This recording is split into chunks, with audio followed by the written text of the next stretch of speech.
At the far end of the ER, a door alarm chirped softly and stopped. Someone had leaned on it by mistake. The temporary nurse looked up immediately, eyes tracking the sound before anyone else reacted. Nothing followed. Yet. She returned to room 14 to reassess her chest pain patient. He looked better. Color improved. She noted it, then glanced at the monitor again, not for the numbers, but for the room beyond the glass. Movement patterns. Lines of sight. Blind spots. When she left the room, the resident who had mocked her earlier watched her go, frowning slightly. He couldn't say why. Just that something about her didn't match his assumption. The temporary nurse felt the ER tightening around itself, like a held breath that had gone on too long. She adjusted her badge so it lay flat against her chest. White. Plain. Anonymous. And waited. The automatic doors opened without sound. No sirens. No shouting. No urgency that announced itself. The emergency department never truly slept. It only held its breath between alarms. At 9:12 p.m., the board showed a familiar red grid, every bed full, 3 holds waiting upstairs, 2 ambulances en route. The charge nurse rubbed her temple and reassigned staff with short, practiced sentences. Nobody argued. Nobody joked. Friday nights took their toll early. The temporary nurse stood at the edge of it, just outside the invisible circle of belonging. Her badge was white instead of blue. Agency issued. Her name was printed in thin black letters, easy to miss. She didn't speak unless spoken to. She checked her assignment twice, then a third time, before moving. Room 14. Chest pain, stable. Room 22. Elderly fall, CT pending. Nothing dramatic. Nothing that drew attention. She washed her hands longer than most. Not excessively, just enough to be noticeable if someone were watching closely. She lined up medications in a precise order on the cart, labels facing the same direction. When a monitor cable snagged under a gurney wheel, she stopped and fixed it instead of stepping over it. A resident passing by smirked. Agency, he murmured to another. They always slow things down. She heard it. She didn't react. Inside room 14, the patient was anxious, fingers clenched in the blanket. She introduced herself softly, verified name and date of birth, explained what she was doing before touching anything. Her voice was even. Calm in a way that didn't try to soothe, just factual, steady. The heart monitor showed nothing urgent. She saw that immediately. Still, she stayed an extra moment, watching the waveform, noting the patient's breathing pattern. When she left, she adjusted the bed height by a fraction and made sure the call light fell directly into the man's palm. At the desk, the charge nurse glanced up. You're float, right? Yes. You can help in triage if things back up. Yes. No follow-up questions. No attempt at conversation. The ER moved around her like water around a stone. Staff brushed past, calling out shorthand, complaining under their breath. A tech dropped a tray with a clatter, someone cursed. Overhead, a trauma alert was called and then downgraded just as quickly. She noted the downgrade without looking at the board. The tone of the announcement had been wrong. Too controlled. Not rushed enough to be real panic. In room 22, the elderly patient was restless, trying to sit up despite instructions. The temporary nurse repositioned him with careful efficiency, protecting her back, protecting his joints. She noticed the tremor in his left hand didn't match the charted mechanism of injury. She documented it anyway. Briefly. Precisely. At the nurse's station, laughter broke out over a story she wasn't part of. Someone glanced at her shoes, worn, practical, cleaned but old, and then back to the screen. Hope she doesn't disappear mid-shift, one nurse muttered, not unkindly. Had that happened last month? The temporary nurse heard that too. She checked the crash cart without being asked. Not a full inspection, just seals, oxygen, defibrillator pads. Everything where it should be. She moved one item half an inch so it wouldn't snag when opened fast. No one noticed. When the first ambulance arrived, she stepped back instinctively, giving space to the trauma team. But she didn't leave the area. She watched. Counted personnel. Noted who took command and who hesitated before moving. The patient rolled in. Minor injuries. Controlled chaos. The temporary nurse took vitals when asked. Nothing more. Nothing less. As the doors closed again and the noise settled into its familiar rhythm, she returned to her cart. Rechecked the labels. Rechecked the doses. Her hands were steady, but not tense. Ready, without hurry. To everyone else, she was what her badge said, a temporary solution. An extra pair of hands. Someone who would be gone by morning. No one in the ER realized that she was already measuring the room. Not as a workplace. But as a space where things could go wrong very quickly. And how little room there would be when they did. The ER settled into a rhythm that felt normal only to those who lived inside it. Monitors chimed. Phones rang and stopped. Stretchers moved in slow arcs between rooms. The temporary nurse moved with the rhythm, never ahead of it, never behind. If someone had been watching closely, they might have noticed that she never hurried, yet nothing around her stalled. In triage, a young man complained loudly about the wait. His voice carried across the room, sharp with impatience. The nurse on duty tried to calm him, eyes flicking to the clock. The temporary nurse passed behind them and paused for half a second longer than necessary. The man's shoes were clean. Too clean for someone who claimed he had collapsed on the sidewalk. His hands shook, but not with pain, his breathing was controlled, almost rehearsed. When the triage nurse turned away to print a wristband, the man's eyes scanned the room, not randomly, but in a pattern. Exits. Staff. Security. The temporary nurse said nothing. She continued walking. In room 9, a woman complained of dizziness. Her blood pressure was normal. Labs were pending. The resident brushed it off as dehydration and moved on. The temporary nurse adjusted the flow slightly and asked one more question, quietly. When did it start? The answer didn't match the chart. Not by much. Enough. She documented the discrepancy in neutral language. No conclusions. No alarm. At the desk, a tech asked if she could cover a break. She nodded once and slid into the chair. She didn't spin it. Didn't lean back. Her eyes stayed on the room even while entering vitals. A security guard wandered by, bored, hand resting near his radio. She clocked his pace, the way he favored one leg. Old injury, not recent. He stopped near the entrance, blocking nothing, watching everything. The automatic doors opened again. A stretcher came in fast, too fast for the stated complaint. The paramedics' report was clean, professional. Almost overly so. The temporary nurse caught a glance between the two EMTs before they transferred care. Quick. Unnecessary.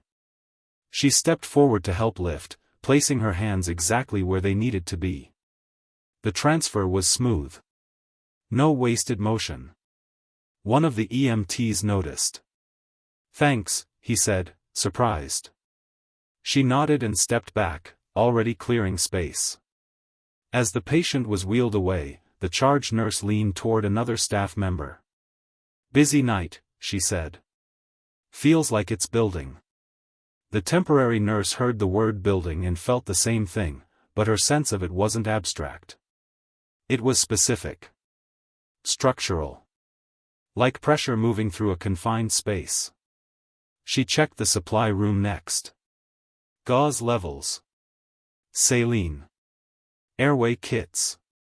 She didn't inventory everything, just enough to know what would run out first if things shifted. 5 people entered the emergency department in staggered sequence, not together. 2 men, then a woman, then another man, then one more woman who let the doors close fully behind her before stepping forward. Plain clothes. Neutral colors. Shoes chosen for movement, not style. The temporary nurse noticed them at once. Not because they looked dangerous, but because they didn't look lost. Security noticed a half-second later. The guard straightened, hand brushing his radio. The lead man reached into his jacket and showed a badge low and brief. The guard's posture changed immediately. He nodded once and stepped aside. The charge nurse looked up from the desk. "Can I help you?" The woman in plain clothes answered calmly. "We're looking for someone." That phrasing landed wrong. In an ER, people looked for patients. Family. Charts. Beds. Not someone. "We'll need to speak with her privately," the woman added. The charge nurse glanced around, irritation flickering. "This is a restricted area." The man who had shown the badge spoke now. His voice was controlled, professional, without edge. "We're aware." The temporary nurse was at the medication cart. She didn't look up immediately. She finished sealing a syringe, placed it back into the drawer, and closed it softly. Only then did she turn. The man's eyes found her without hesitation. He didn't point. Didn't gesture. He simply said her name. Not loudly. Not quietly. Correctly. Conversation in the ER thinned out, like sound pulled underwater. A monitor alarmed somewhere and was silenced too quickly. The charge nurse looked from the agents to the temporary nurse, confused. "You know her?" The agents didn't answer. The temporary nurse met the man's gaze for a single beat. No surprise crossed her face. No recognition, either. She took one step back instead of forward. "I'm on shift," she said evenly. The woman agent nodded. "We know." Behind them, the young man from triage shifted in his chair, eyes flicking toward the doors. The security guard adjusted his stance again, this time placing himself slightly closer to the agents without being told. "What is this about?" the charge nurse asked, sharper now. "Not here," the lead man said. "And not right now." That answer made things worse, not better. A resident whispered, "Are they cops?" Another replied, "Federal, I think." The temporary nurse felt the weight of attention settle on her shoulders. She didn't straighten under it. Didn't shrink either. She considered the room, patients, staff, exits, and then looked back to the agents. 5 minutes, she said. "If nothing escalates." The man nodded immediately. No discussion. No correction. The charge nurse opened her mouth to object, then stopped. She couldn't explain why she had stopped. Only that interrupting suddenly felt inappropriate. The agent stepped back toward the wall, spreading slightly, unobtrusive but alert. They didn't touch their ears. Didn't speak into sleeves. They watched the room as if it were already part of their problem.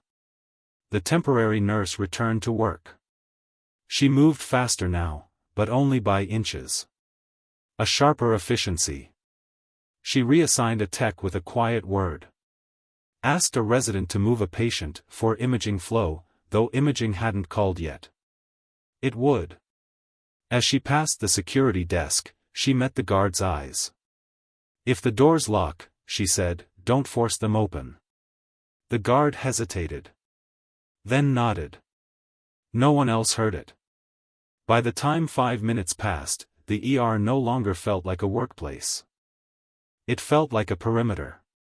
The charge nurse chose an empty consult room near the back of the department. No windows. One door. Close enough to the ER to feel its pulse, far enough to speak without being overheard. She didn't invite the temporary nurse in. She followed her. The federal agents entered last. The door closed with a soft click that sounded louder than it should have. "Someone needs to explain," the charge nurse said, folding her arms. "This is a hospital. You don't just walk in and—" "We're not here for the hospital," the woman agent said calmly. "And we're not here to disrupt care." Her eyes moved briefly to the temporary nurse. "Not questioning. Checking." The temporary nurse remained standing. She didn't take a seat. Didn't lean against the wall. Her hands rested loosely at her sides. "What we need," the lead man said, "is your cooperation." The charge nurse let out a short laugh. "With what?" The man turned the badge this time so it was visible a second longer. "Federal." The details didn't matter. The effect did. "There is a credible threat connected to a patient who passed through this ER earlier tonight," he said. "We believe the situation is still active." The charge nurse's face changed. Fear came later. First came calculation. "Then you talk to administration." "We will," the woman agent replied. "After we talk to her." The temporary nurse finally spoke. "Which patient?" The agents exchanged a glance that lasted less than a breath. "That's classified," the lead man said. "No," she replied. "It's triage." Silence followed. "Not hostile." "Testing." "The male in triage," she continued, evenly. "Clean shoes. No visible injuries. You let him sit facing the exits." The woman agent exhaled once through her nose. "Yes. He's not your primary concern," the temporary nurse said. "He's a distraction." The charge nurse turned toward her sharply. "How would you know that?" "Because he wants to be seen," she answered. "Your real problem doesn't." The lead man nodded once, slow. "We agree." The charge nurse looked between them, struggling to regain footing. "Then why are you involving one of my nurses?" "Because," the woman agent said, choosing her words carefully, "she has prior experience managing environments like this without causing panic." The temporary nurse didn't react. She only asked, "What's the timeline?" "We don't know," the man said. "Minutes to hours." "Then you're already late," she replied. That landed harder than anything else. Outside the room, an alarm chirped, "Bed exit, room 22. The elderly fall patient." A nurse called out for help. The temporary nurse turned for the door. "Wait," the charge nurse said. "You're not going anywhere until I understand what's happening." The temporary nurse paused. Looked back. Her expression was unchanged, but her voice softened. "People are going to get hurt if you try to control this," she said. "Let me manage the flow. You keep the care moving." The charge nurse opened her mouth. Closed it. She didn't like being spoken to that way, but she couldn't deny the logic. Or the calm certainty behind it. The agent stepped aside as the temporary nurse exited. In the hallway, she addressed the bed exit alarm first. Repositioned the patient. Lowered the bed. Checked the rails. She didn't scold. She didn't rush. Then she began to change the ER without announcing it. She asked for a hallway bed to be closed, for infection control. She redirected ambulance intake to the secondary entrance, due to congestion. She requested security at radiology, not for protection, but crowd management. Each request sounded ordinary. Each one shifted the geometry of the department. The federal agents watched from a distance, no longer questioning. Following. At the main desk, the charge nurse picked up the phone to call administration. The temporary nurse caught her eye and shook her head once. Just once. The charge nurse hesitated. Then hung up. By the time the call light from triage flashed again, the ER had changed shape, subtly, invisibly. And whatever was coming would now have to move through her. The ER looked the same. That was the point. Monitors still chimed. A janitor still mopped near the far hallway. A television above the waiting room played muted news no one watched. To an outsider, nothing had changed. Inside the structure of the department, everything had shifted. The temporary nurse moved through the corridor carrying a tray of labeled medications. Anyone watching would see routine. A normal task. Her pace remained steady, neither rushed nor slow. But every stop she made created distance between certain rooms, redirected certain patients, and quietly tightened staff placement. She paused beside the radiology hallway where she had asked security to stand. The guard straightened when she approached. "Keep this corridor clear," she said, tone neutral. "Stretchers only. No visitors." He nodded. Understood. She didn't explain why. He didn't ask. Further down the hall, she intercepted a tech guiding a portable ultrasound machine. "Room 11 instead," she said, glancing at the board as if confirming an update. The tech frowned. "It was ordered for Room 11, she repeated, already stepping aside to let him pass. The order would be updated in seconds. The physician would adjust without thinking. The patient originally scheduled would be delayed just long enough to prevent congestion near the central nurses' station. Every adjustment she made looked like workflow management. Nothing more. Across the ER, the federal agents had spread themselves into unobtrusive positions. One leaned near the supply cabinets, appearing to scroll through his phone. Another stood beside a vending machine, coffee untouched in her hand. Their eyes tracked entrances, reflections in glass, subtle shifts in body language. They did not interrupt her. They did not attempt to take command. They were waiting for her decisions. At triage, the young man with the clean shoes continued his performance. He pressed his fingers to his temple, complaining about worsening dizziness. His voice rose slightly, searching for attention. The triage nurse looked overwhelmed, juggling forms and vital signs from 3 incoming patients. The temporary nurse stepped beside her, reviewing the man's chart for exactly 2 seconds. "Move him to observation 2, she said quietly. "Tell him we need continuous monitoring." The triage nurse blinked. "But observation is open," she replied. It wasn't. Not technically. But it would be. The young man perked up when he heard he was being moved. Relief crossed his face too quickly. He stood before being asked.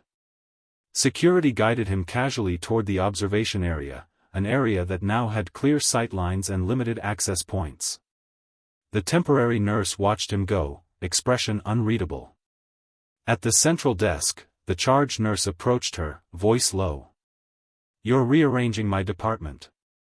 "Yes." "Without telling me why." "Yes." The charge nurse studied her face, searching for hesitation, ego, anything that would explain this calm takeover. She found none. "How serious is this?" she asked. The temporary nurse answered after a pause that felt like calculation rather than reluctance. "Serious enough that panic would make it worse." That was not reassurance. It was precision. Before the charge nurse could respond, an overhead page called for respiratory assistance in room 7. The temporary nurse turned immediately, already pulling gloves from a wall dispenser as she walked. Inside room 7, a middle-aged patient struggled to breathe, oxygen saturation slipping. A respiratory therapist was fumbling with tubing connections, hands shaking from the pace of the shift. "Step back," the temporary nurse said, not unkindly. She adjusted the mask seal, checked the flow regulator, repositioned the patient's head by a few degrees. The monitor stabilized slowly. She nodded once to the therapist and stepped away, removing her gloves in one smooth motion. Quiet competence. No commentary. No acknowledgement needed. Outside the room, one of the agents approached her for the first time since the consult room. The woman kept her voice barely above a whisper. "We've confirmed the triage male is communicating with someone outside," she said. "Burner phone." Short bursts. "He wants you to see him," the temporary nurse replied. "Yes. Let him be seen," she said. "But keep him comfortable. If he gets nervous, he becomes unpredictable." The agent studied her a moment. "You've handled this kind of staging before?" The temporary nurse didn't answer. She simply moved past her. At the ambulance bay, she redirected incoming EMS units one by one, using polite clinical language about capacity and infection precautions. The paramedics complied automatically, unaware they were being routed to reduce crowd density near the main entrance. Back inside, she paused near the glass doors leading to the waiting room. Her eyes tracked reflections rather than direct movement, watching who watched back. A man stood near the vending machines, pretending to read snack labels. He had not purchased anything. His posture was too still. She walked toward him carrying a clipboard. "Visitors need to remain seated," she said evenly. He nodded and moved toward the chairs without protest. His compliance was immediate. Too immediate. She noted it and continued walking. The federal agents had noticed him too. She could feel their attention shift without looking. At the nurse's station, the charge nurse updated patient assignments, frustration evident in the tightness of her handwriting. She stopped as the temporary nurse approached. "You're closing pathways," the charge nurse said quietly. "You're funneling movement." "Yes." "For what?" The temporary nurse looked out across the ER, patients, staff, machines, lights reflecting off polished floors. "To control where the problem can exist," she said.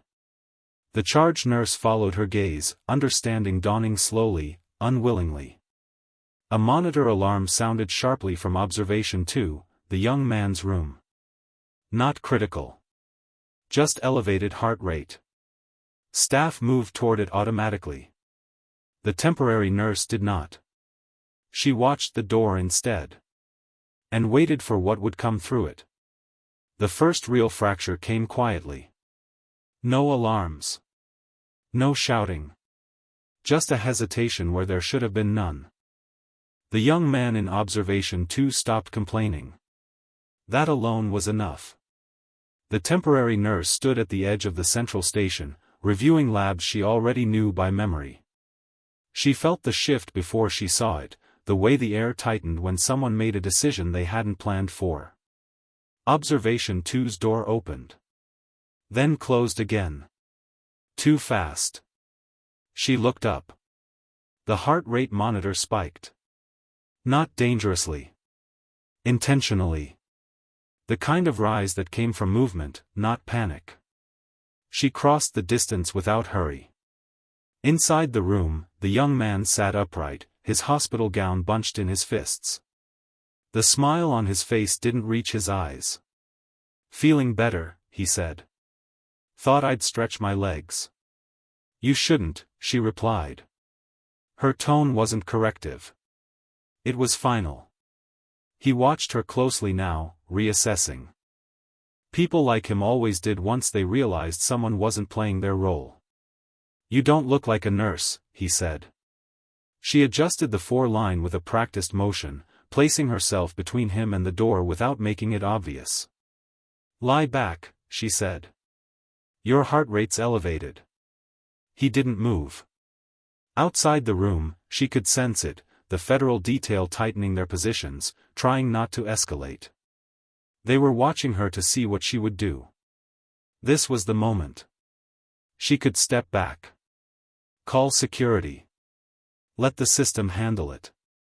Let noise and procedure and authority take over. Instead, she met his gaze. "You came here to be seen," she said quietly.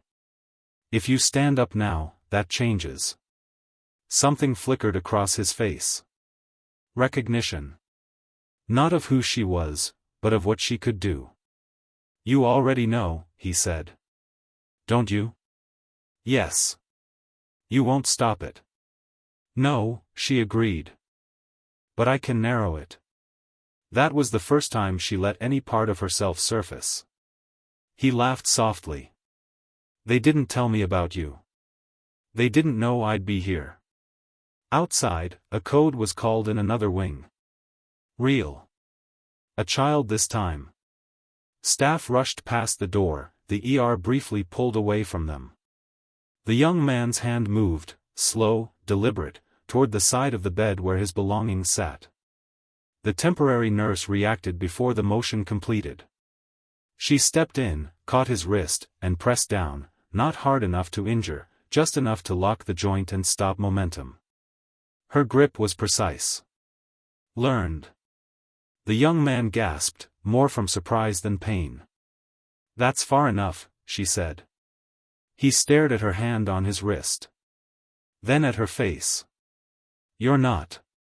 Lie back, she repeated. This time, he did. She released him immediately and stepped away, restoring distance. No dominance. No threat. Just control. When she exited the room, one of the agents was already there. You touched him, the agent said, low. He was reaching, she replied. We can take over. Yes, she said. You should have already. That landed harder than accusation. Down the hall, raised voices echoed briefly, another patient agitated, another problem demanding attention. The ER was stretching thin. The lead agent approached now, expression tight. We're moving to containment. You're late, she said again. And you're about to make it worse. We don't have a choice. You do, she said. You just don't like it. He held her gaze. You're exposed now. Yes. That was the cost. She could feel it spreading, staff noticing the way agents deferred to her, the way security looked to her before moving, the way she spoke without asking permission. The anonymity she had built was cracking. In room 7, the respiratory patient deteriorated suddenly. Oxygen saturation dropped fast. Alarms blared. She turned immediately. Inside, chaos threatened to take hold. The therapist froze. The resident hesitated between orders. Bag him, she said. Now. They moved. She took the airway herself, hands steady, posture grounded. The room narrowed to task and breath and timing. She didn't rush. She didn't panic. The patient stabilized. When it was over, the resident stared at her with something close to awe and fear. Who are you? He asked. She met his eyes. Just briefly. Your help, she said. Right now. Outside, the agent waited. They're accelerating, he said. We intercepted a message. Whatever's coming is coming soon. She closed her eyes for a fraction of a second. Calculated. Then we lock the ER down without calling it a lockdown, she said. You pull your people out of sight. I'll keep the staff working. That puts you in the middle. Yes. And if it goes wrong? She looked back toward the department, toward the patients who had no idea what was tightening around them. Then it goes wrong with someone who knows how to hold the line. The agent nodded once. By the time she returned to the central desk, the ER felt different again. Sharper. Tenser. Aware. Her name moved in whispers now. The cost of being known had been paid. And there would be no refund. The ER was still open. That was the illusion. Ambulances continued to arrive, slower now, staggered by quiet calls to dispatch about capacity strain. Visitors were asked to wait longer, sit farther apart. Doors remained unlocked, but movement narrowed, guided by polite redirection and clinical necessity. The temporary nurse stood at the central desk, hands resting on the counter, eyes moving constantly. She no longer pretended not to lead. Staff looked to her before acting. Not because she had asked them to, but because she had already proven that when she spoke, things stabilized. The federal agents had pulled back into the background as instructed. Their presence was no longer obvious, only implied by the way security moved with purpose instead of boredom. The young man in observation 2 lay still now. Compliant. Quiet. His heart rate had normalized. His gaze hadn't. "He's waiting," the lead agent said softly at her shoulder. "For confirmation." "From who?" she asked. "Whoever he thinks matters most." She nodded once. "Then he won't get it." A nurse approached, voice tight. "We have a problem in room 12. "What kind?" she asked. "Wrong blood type. Almost transfused." "Almost." The temporary nurse closed her eyes briefly, not in frustration, but in calculation. Mistakes clustered under pressure. This was how people died without anyone meaning for them to. She went to room 12 herself. Checked the bag. Checked the patient. Confirmed the error before it became one. She corrected it without raising her voice, without documenting blame. When she stepped back into the hallway, the lead agent was there again. "We've identified the secondary actor," he said. "Not the triage male. Someone already inside." "Where?" "Waiting room. Near the vending machines." She exhaled slowly. "That man. Too still. Too compliant." "You want to move him," she said. "Interrogate. Extract." "Yes. If you do," she replied, "you'll trigger whatever he's here to confirm. And everyone in this building becomes leverage." The agent's jaw tightened. "We don't have the luxury of." "You don't have the control," she cut in. "Not sharply." "Precisely. Not here." Silence followed. "What do you suggest?" he asked. She didn't answer immediately. She looked out across the ER, patients in pain, families pacing, staff stretched thin. None of them had consented to be part of this. "This ends here," she said finally. "Without a breach. Without a takedown." He stared at her. "That's not realistic." "It is," she said. "It's just expensive." "How?" She turned to face him fully now. Her voice lowered. "You let the wrong man leave," she said. "On purpose." The agent stiffened. "That's unacceptable." "It's controlled," she replied. "He believes he wasn't worth the effort.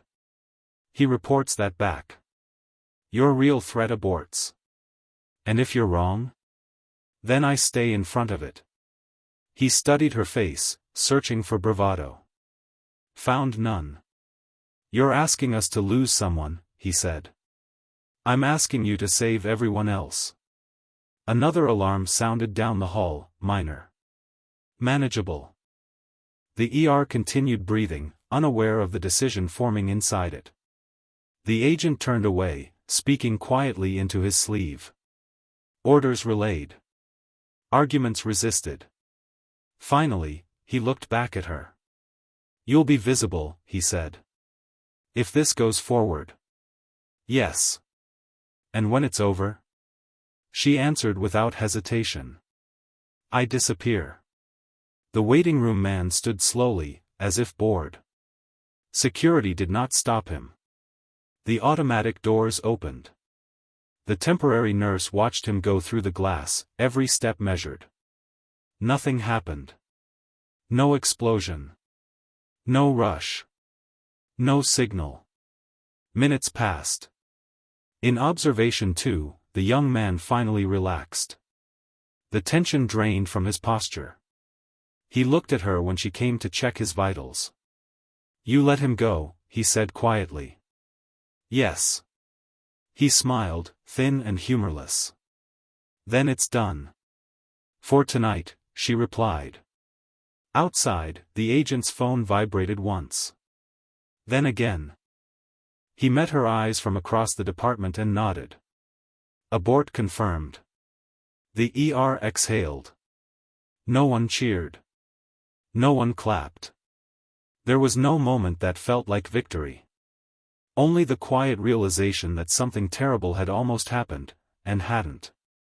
The temporary nurse returned to her station. Rechecked a medication order. Helped a tech lift a patient. Answered a call light. She had chosen restraint over certainty. Risk over force. And she would carry that choice long after everyone else forgot there had ever been a threat at all. The end did not announce itself. There was no signal, no raised voice, no moment where the ER stopped and acknowledged that something had passed. The threat didn't collapse, it dissolved, quietly, the way tension leaves a room when no one is looking for it anymore. The temporary nurse felt it first. The agents felt it next. The ER felt it last. The young man in observation too slept. Not sedated, just empty of purpose now. His breathing had slowed, shoulders no longer coiled. Whatever message he had been waiting to receive was not coming. The lead agent stood beside the glass, eyes on the patient. We're moving him, he said.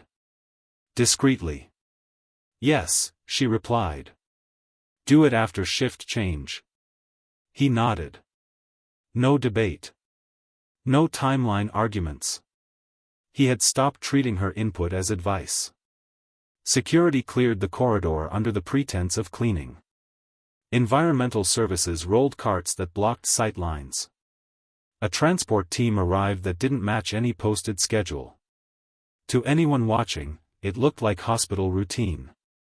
The temporary nurse stayed with her assignments. She did not escort. Did not supervise. Her presence was no longer required to assert control. That, too, was intentional. At 2:03 a.m., Observation 2's door opened. The patient was transferred onto a stretcher, hands relaxed at his sides. No restraints. No drama. He met her eyes once as he passed. You should have stayed hidden, he said quietly. She didn't answer. The doors closed behind him. The corridor returned to its previous shape. Across the department, the waiting room man never returned. The vending machines hummed to themselves. A television replayed the same headline again and again. The lead agent approached her one final time. His posture was different now, less guarded, more deliberate. This will be written up, he said. But not the way you think. She continued charting. Your name won't be in the report, he added. Not officially. That's fine, she said. There are people who will want to talk to you. I won't, she replied. He considered that. Then nodded. You held this together, he said. Most people would have escalated. Most people didn't have patience, she replied. He almost smiled. Almost. A trauma nurse approached then, breathless from a late arrival. We're clear in Bay 3, she said. Sorry for the delay earlier. It worked, the temporary nurse said. No harm done. The nurse hesitated. You were different tonight. The temporary nurse looked up. Just long enough to meet her eyes. Everyone is, she said. On nights like this. By dawn, the federal detail was gone. No announcements. No goodbyes. Security returned to its usual posture. The ER settled back into controlled exhaustion. Charts were finished. Supplies restocked. Stretchers wiped down. The crisis had resolved without a single patient knowing how close it had come. And that was the point. The temporary nurse removed her gloves and washed her hands at the sink near the exit. She dried them carefully. Adjusted her badge so it lay flat again. White. Plain. Anonymous. She clocked out without comment. The morning staff arrived to stories about a busy night, a near-miss transfusion error, an unusual number of federal vehicles seen briefly in the parking lot. No one mentioned her. She stepped into the early light outside the hospital, the building already forgetting her shape. The ER doors slid shut behind her. And inside, life continued. Intact. Morning changed the hospital without asking permission. The lights shifted first, harsh white replaced by something softer, more forgiving.